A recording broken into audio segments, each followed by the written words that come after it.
Hey, everybody. Welcome back to Closing Open Wounds with yours truly, Cleisha.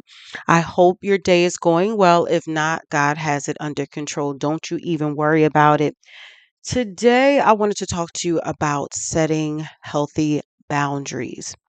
I want to share some things with you that you may or may not know if you're new to this channel. And I don't really talk about this a lot, but we're going to talk about it a little bit today. Me growing up, and if you do or do not know, I was raised by my grandparents.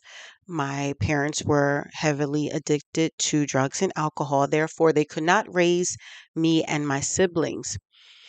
Because of that and different traumas and just not feeling cared for at times, I, at a young age, did not have the ability to set boundaries.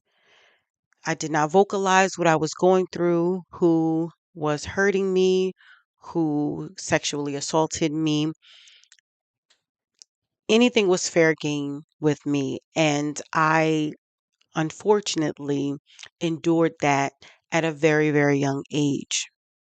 Now, growing up, and I remember even through school, I was teased and picked on a lot. Yes, I was the one that was teased and picked on a lot. And I did not stick up for myself at all. I am the oldest child, so there was not, and I'm the first in my generation, so there wasn't no big sister, big brother, older cousin. There was no one who I could call. So I endured a lot. And I don't want you to feel bad for me. We all got similar stories, okay? That's not the point. The point is going through all of this in adolescence, I was not capable of setting healthy boundaries as an adult. I expressed this many, many times on this channel that a lot of what we are going through and a lot of who we are stems from our adolescence and things that has happened, different traumas and different things that we've been through that are in our childhood, right? So we bring that stuff on up to us in today's time.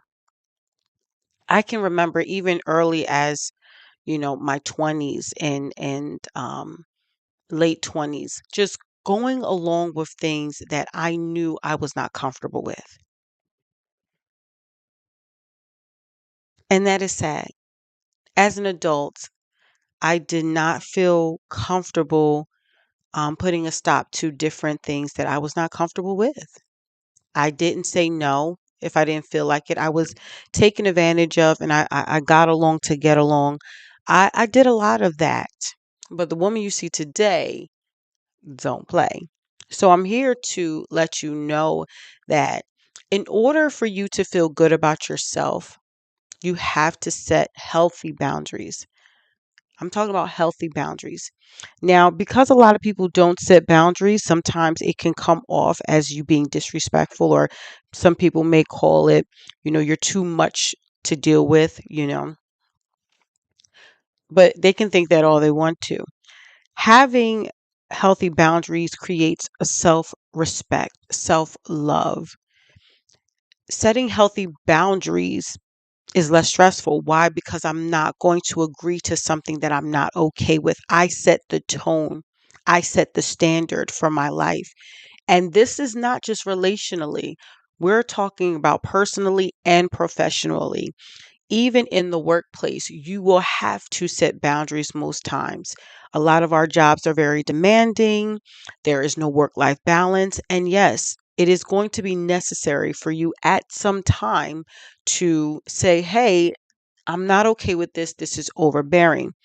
Now, the benefits of setting healthy boundaries, there are so many. There is multitudes of benefits, but I did write a few things down. Setting healthy boundaries, it prevents burnout, just like we discussed just about our jobs. It is less stressful.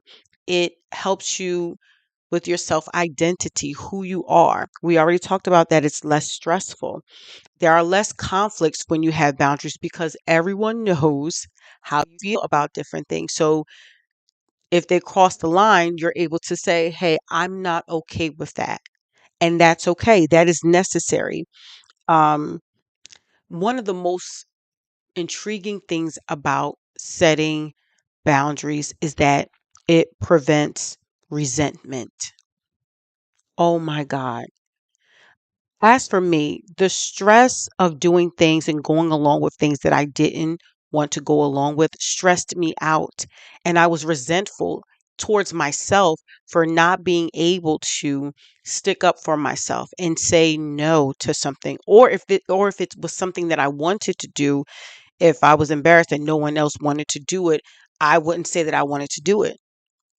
That go along to get along. I think that was the most important thing for me, is that now in my life, I'm not resenting my decisions. I stand firm on my decisions. I think clearly. I can take time. If someone asks me a question or asks me to do something, I can say, you know what, let me think about that and I'll get back to you, as opposed to saying, yeah, yeah, yeah, I'll do it, I'll do it, I'll do it. And a lot of us are doing that and we're wondering why we're burnt out. It's okay to say no to something, as well as it is okay to say yes to something that you want to do. Okay. Setting healthy boundaries is the foundation for healthy relationships, all relationships, to set the boundaries. I am reminded of a time where, as I got older, my mom was not addicted to heavy drugs, but she was still a functioning alcoholic. And she smoked marijuana and stuff like that. But there was a time where I was raising my children, and she would watch them on the weekends or when I was at work. My mom didn't raise me, but she really did her thing as a grandmother. She did not play about her grandkids, right? So she was very instrumental in helping me with my children, because at times I was a single mom, I was working, I was going to school, whatever I was doing, I actually was still able to have a social life, thank God. For my mother and my grandmother, my kids, they always had somewhere to go with their cousins and everything like that. But there was this one in particular time where, because my mom was a functioning alcoholic and she was married, she did a lot of fussing and cussing around my children. And I did not want that kind of environment um, around my kids. I didn't want them to be like in that. I didn't want them to absorb that. So, me being me, healthy me, I had to pull my mother to the side and I said, listen, mom, my kids are not going to be coming over here if you're going to be talking and fussing like that to your husband. There was a period of time where I had to keep my kids away from my mom because I did not want my children in that type of environment. And they were very young and impressionable at that time. So, you know, the old cliche would have just let it go on and not say anything. And sometimes you do have to say something very important and something that may be kind of challenging to one of the most important people in your life. But do you really want to go to sleep at night stressing about it because you're unhappy with the decision that you made, or the decision that you did not make, or not speaking up, not owning your voice? That is a pain that I don't wish on anyone. I feel like I lied to myself. I feel like I just rejected myself. There's so many emotions and so many words that I can think of that I feel like the most thing, I feel like I betrayed myself in most cases, in most instances. Now, again, a lot of how I came up through my adolescence, teenage to adult years, early adult years, was not my fault. However, I feel like by the time I got like 30, 35, I was like, you know what? No, I'm done with this. Like, no. If I don't feel like doing it, I'm not doing it. If I'm not okay with it, I'm not doing it. And I'm not. I remember this one time, this was in my 20s. I used to go clubbing a lot, y'all, believe it or not. I'm not the same woman. And thank God for that. And I remember we were going clubbing. I was out with my friends and, we were getting ready to go hit up the town like we did every weekend. And I would go to the club. Now, mind you, I'm still a church girl. I'm still getting up going to church on Sunday morning, but I'm going to go to the club, right? And I remember getting dressed at my girlfriend's house, and what I wore it was nice, but it didn't show any cleavage or anything like that. Now, I do like form-fitting clothes. If you know me, you know that. But I just did not want to be so exposed. This is in my 20s. I did not want to be so exposed because that was not the type of attraction that I wanted. That wasn't the type of guys that I wanted. Now, I go to the club, y'all. I don't drink, I don't smoke, but I just love music. I love Caribbean music. I love reggae music. I love all of that. And I love to dance.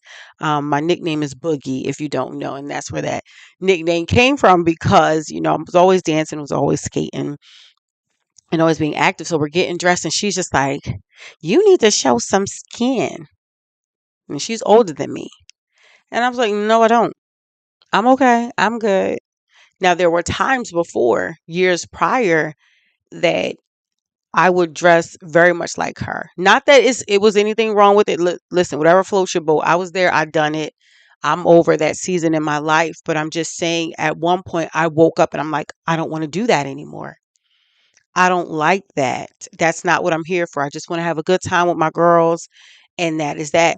And I was proud of myself for saying that. Like, I'll never forget that moment. I remember exactly what I had on, y'all. I had on it was a very fitting gray dress. It was cute, but it was like kind of like quarter length sleeves, like kind of like this and everything like that. I'm going to a club, you know. And she had on like the bra with the blazer on, like she was popping. But I'm just like, I'm not doing that. I'm not doing it. And I felt good, like sticking up for myself. You know what I'm saying? So what I'm saying is, at some point, you have to be okay with listening to your own self, listening to your heart, listening and doing what you want to do so you can sleep better at night. There are so many more benefits um, here that I've listed here. It also, one other thing, it does improve communication, especially when we talk about relationally. When you set clear boundaries, it improves your communication. Your partner knows what you accept, they know what you don't, and it is better that way than for them to assume, right? So, if you're watching this video, I feel like you're here for a reason. And God sent you here for a reason. So I want you to work on your healthy boundaries. Okay. Healthy boundaries is the best form of self love. And don't you love yourself? I love myself, right? And you don't want to do anything and go along with something that you are not okay with. Let me know what you guys think in the comments. What have you done? What are your stories, okay, of how you have stuck up for yourself? And what are you doing now if you haven't in the past? Okay, I love you guys. I'll see you in the next video. Bye.